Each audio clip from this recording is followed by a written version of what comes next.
Today, I'm also announcing that the government will establish a national gun buyback scheme to purchase surplus, newly banned and illegal firearms, the largest buyback since the Howard government initiated one in 1996. Australia's gun laws were last substantially reformed in the wake of the Port Arthur tragedy. The terrible events at Bondi show we need to get more guns off our streets. We know that one of these terrorists held a firearm licence and had 6 guns, in spite of living in the middle of Sydney suburbs there at Bonnyrigg. There's no reason why someone in that situation needed that many guns.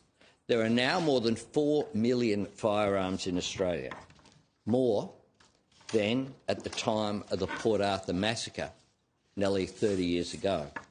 The government will introduce legislation to support the funding of this buyback scheme and meet the costs on a 50-50 basis with states and territories. We expect hundreds of thousands of firearms will be collected and destroyed through this scheme.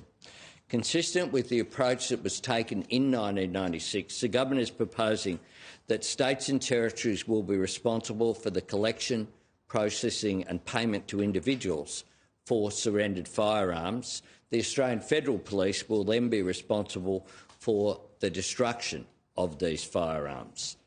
Australians are rightly proud of our gun laws, and until 5 years ago, Australians were rightly proud that there had not been a repeat of Port Arthur.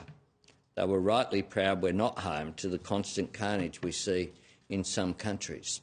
But there have been, of course, incidents in both Queensland and Victoria that have seen so-called sovereign citizens murder police officers.